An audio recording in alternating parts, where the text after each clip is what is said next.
Uno dei vantaggi delle mirrorless è quello di essere piccole e molto più silenziose delle vecchie reflex.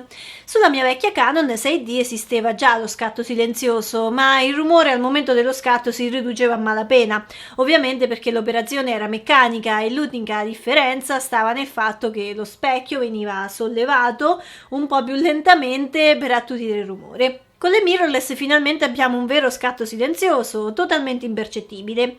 Ci sono però, a seconda del vostro modello di fotocamera, alcune limitazioni di cui tenere conto quando si sceglie di utilizzare lo scatto silenzioso, che scopriremo a breve. Ciao a tutti, per chi non mi conosce, io sono Federica, sono una fotografa professionista e su questo canale parlo di fotografia a 360 gradi, per cui se vi interessa l'argomento vi invito ad iscrivervi al canale e attivare la campanella per rimanere sempre aggiornati sull'uscita dei miei nuovi video. Escono ogni domenica alle 12 in punto. Prima di parlare dei problemi che ha lo scatto silenzioso, facciamo una piccola premessa. Abbiamo detto che lo scatto silenzioso è una funzione che consente di scattare immagini senza il suono prodotto dall'otturatore meccanico. Quando si clicca il pulsante di scatto non c'è alcun click. L'unica conferma di aver scattato una foto è un momentaneo blackout attraverso il mirino o nella visualizzazione live del display. Quando scattiamo con scatto silenzioso non stiamo usando l'otturatore meccanico, ma quello elettronico della Sony. L'otturatore meccanico funziona con due tendine che si aprono e espongono il sensore alla luce per il tempo che abbiamo scelto. Con l'otturatore elettronico attivato invece le tendine meccaniche rimangono aperte e il sensore è sempre esposto. Quando premiamo il bottone di scatto, quindi, ogni pixel del sensore cattura la luce una riga alla volta per il tempo di ripresa che abbiamo selezionato fino a raggiungere il lato opposto del sensore. Attenzione, quando parlo di otturatore elettronico non mi sto riferendo alla tendina elettronica, che si può dire sia una funzione ibrida. Brevemente, questa elimina l'utilizzo della tendina anteriore al momento dello scatto, fa partire il controllo elettronico del sensore e al termine dell'esposizione si chiude solo la tendina posteriore dell'otturatore.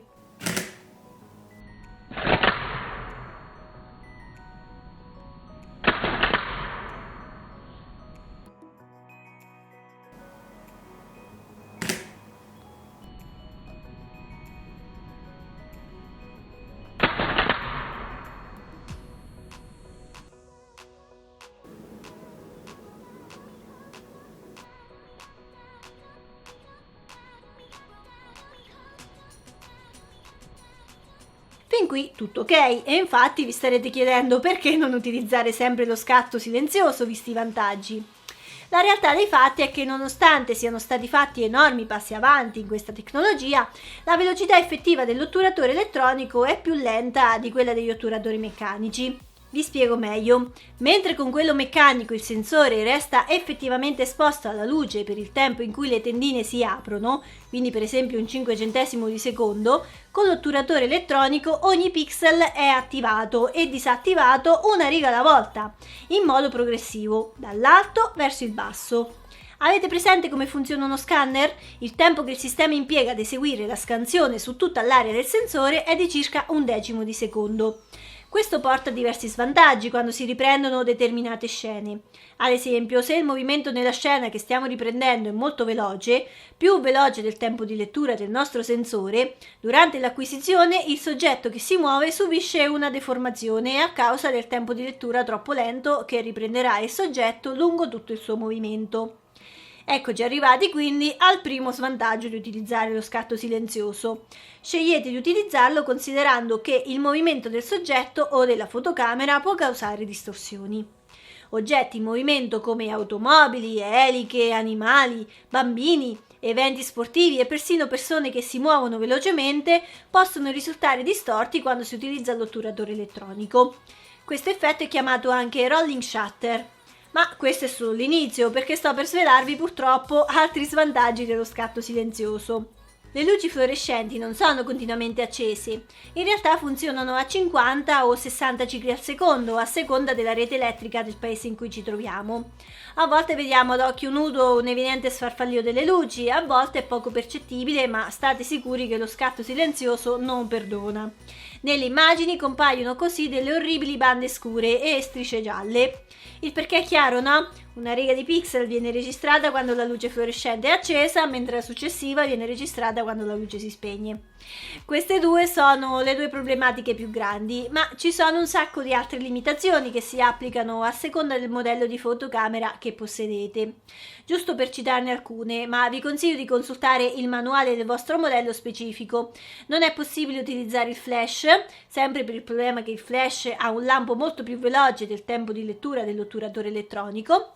Molte funzioni sono disabilitate, come l'HDR, i profili immagini, l'esposizione lunga, l'otturatore a tendina anteriore, il bulb, la riduzione del rumore su più fotogrammi, la ripresa senza sfarfallio e alcune altre piccole funzioni. Quando quindi è meglio scegliere di utilizzare lo scatto silenzioso? Lo so, ora vi ho scoraggiato, ma non è tutto perduto. Ci sono volte in cui lo scatto silenzioso rimane comunque un'ottima scelta. Usiamo questa funzione con parsimonia, solo quando è necessario. Ad esempio, quando c'è bisogno di molto silenzio, come durante dei discorsi o non si vuole attirare l'attenzione su di sé.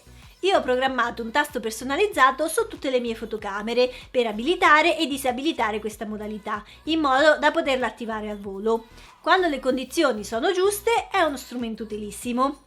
Sapendo ora tutti gli svantaggi e le limitazioni che comporta, dobbiamo solo ricordare questo. Assicuriamoci che ci sia il minimo movimento, sia da parte nostra che da parte del soggetto, sia la posizione della fotocamera che la scena che stiamo riprendendo deve essere il più possibile statica. Stiamo attenti alle luci fluorescenti, evitiamo di utilizzare lo scatto silenzioso che può produrre bande sulla foto e rovinarla.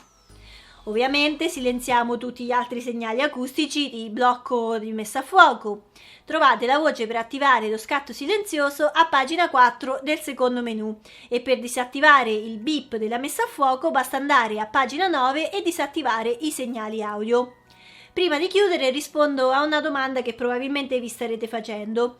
Ma esistono fotocamere che non hanno questo problema? Rispetto alla A7 III sicuramente la A9 II possiede un otturatore nettamente migliore e in grado di attenuare queste problematiche, ma con la più recente A1 Sony ha compiuto una vera rivoluzione, con un nuovo otturatore che possiede un sistema di anti-flickering e antidistorsione e per la prima volta utilizzabile anche con flash fino a un 200° di secondo.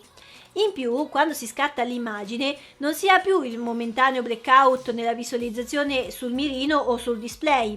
Fatemi sapere nei commenti se voi utilizzate lo scatto silenzioso e come vi trovate.